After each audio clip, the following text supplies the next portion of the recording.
Saudara-saudari yang terkasih dalam Tuhan, berkah dalem. Marilah kita membuka renungan ini dengan doa malaikat Tuhan. Dalam nama Bapa dan Putra dan Roh Kudus. Amin. Maria diberi kabar oleh malaikat Tuhan bahwa ia akan mengandung dari Roh Kudus. Salam Maria, penuh rahmat, Tuhan sertamu. Terpujilah engkau di antara wanita, dan terpujilah buah tubuhmu Yesus.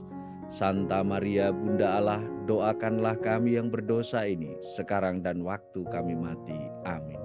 Aku ini hamba Tuhan, terjadilah padaku menurut perkataanmu. Salam Maria, penuh rahmat, Tuhan sertamu. Terpujilah engkau di antara wanita, dan terpujilah buah tubuhmu Yesus. Santa Maria, Bunda Allah, doakanlah kami yang berdosa ini, sekarang dan waktu kami mati. Amin. Sabda sudah menjadi manusia dan tinggal di antara kita. Salam Maria, penuh rahmat, Tuhan sertamu. Terpujilah engkau di antara wanita, dan terpujilah buah tubuhmu Yesus. Santa Maria, Bunda Allah, doakanlah kami yang berdosa ini, sekarang dan waktu kami mati. Amin. Doakanlah kami ya Santa Bunda Allah, supaya kami dapat menikmati janji Kristus. Marilah berdoa. Ya Allah, karena kabar malaikat kami mengetahui bahwa Yesus Kristus Putramu telah menjadi manusia. Curahkanlah rahmat-Mu ke dalam hati kami, supaya karena sengsara dan salibnya, kami dibawa kepada kebangkitan yang mulia, sebab Dialah Tuhan dan pengantara kami. Amin. Tuhan bersamamu. Inilah Injil suci menurut Markus. Markus bab 5 ayat 1 sampai dengan 20. Lalu sampailah mereka di seberang danau di daerah orang Gerasa. Baru saja Yesus turun dari perahu, datanglah seorang yang kerasukan roh jahat dari pekuburan menemui dia. Orang itu diam di sana dan tidak ada seorang pun lagi yang sanggup mengikatnya, sekalipun dengan rantai. Karena sudah sering ia dibelenggu dan dirantai, tetapi rantainya diputuskannya dan belenggunya dimusnahkannya, sehingga tidak ada seorang pun yang cukup kuat untuk menjinakkannya. Siang malam ia berkeliaran di pekuburan dan di bukit-bukit sambil berteriak-teriak dan memukuli dirinya dengan batu. Ketika ia melihat Yesus dari jauh, berlarilah ia mendapatkannya lalu menyembahnya, dan dengan keras ia berteriak, "Apa urusanmu dengan aku, hai Yesus, Anak Allah yang Maha Tinggi? Demi Allah, jangan siksa aku." Karena sebelumnya Yesus mengatakan kepadanya, "Hai engkau roh jahat, keluar dari orang ini." Kemudian ia bertanya kepada orang itu, "Siapa namamu?" Jawabnya, "Namaku Legion, karena kami banyak." Ia memohon dengan sangat supaya Yesus jangan mengusir roh-roh itu keluar dari daerah itu. Adalah di sana di lereng bukit sejumlah besar babi sedang mencari makan. Lalu roh-roh itu meminta kepadanya, katanya, "Suruhlah kami pindah ke dalam babi-babi itu, biarkanlah kami memasukinya." Yesus mengabulkan permintaan mereka. Lalu keluarlah roh-roh jahat itu dan memasuki babi-babi itu. Kawanan babi yang kira-kira 2000 jumlahnya itu terjun dari tepi jurang ke dalam danau dan mati lemas di dalamnya. Maka larilah penjaga-penjaga babi itu dan menceritakan hal itu di kota dan di kampung-kampung sekitarnya. Lalu keluarlah orang itu untuk melihat apa yang terjadi. Mereka datang kepada Yesus dan melihat orang yang kerasukan itu duduk sudah berpakaian dan sudah waras. Orang yang tadinya kerasukan legion itu.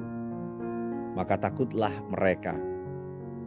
Orang-orang yang telah melihat sendiri hal itu menceritakan kepada mereka tentang apa yang telah terjadi atas orang-orang yang kerasukan setan itu dan tentang babi-babi itu. Lalu mereka mendesak Yesus supaya ia meninggalkan daerah mereka. Pada waktu Yesus naik lagi ke dalam perahu, orang yang tadinya kerasukan setan itu meminta supaya ia diperkenankan menyertai dia.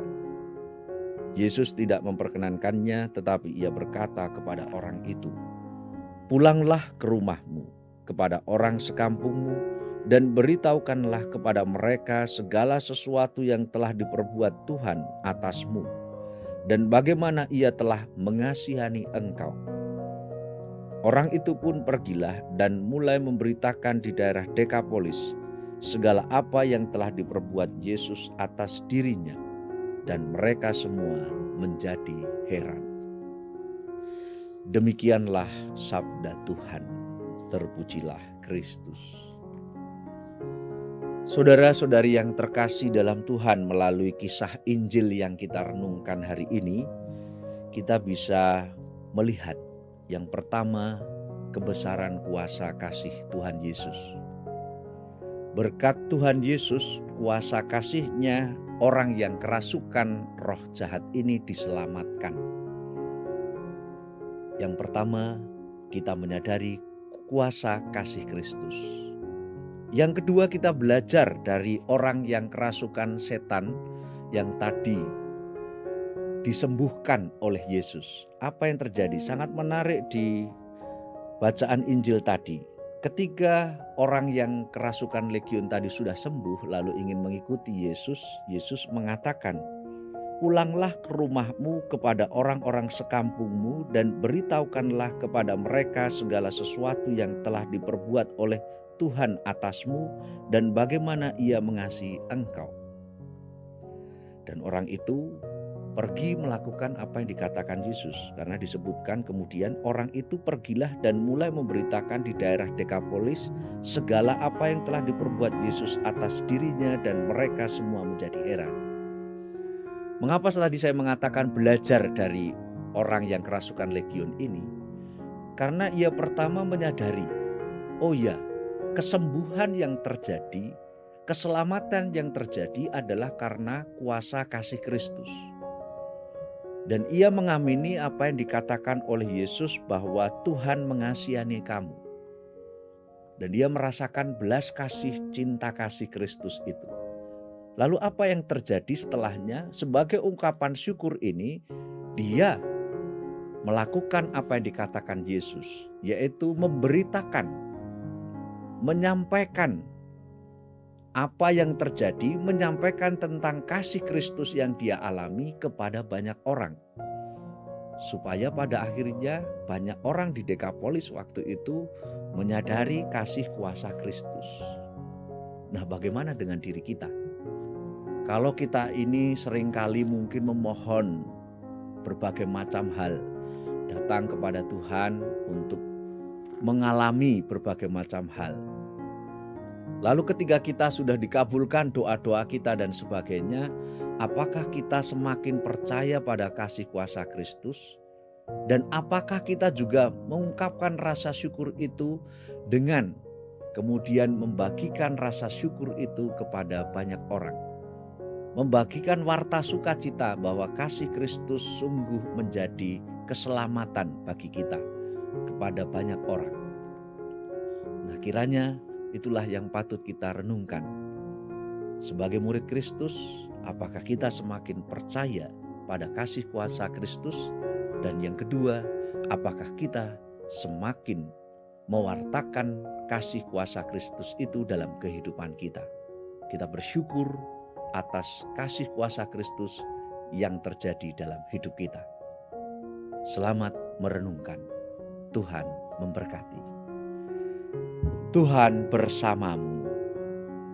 Semoga kita semua senantiasa dinaungi, dilindungi dan diberkati oleh Allah yang Maha Kuasa, Bapa dan Putra dan Roh Kudus. Amin.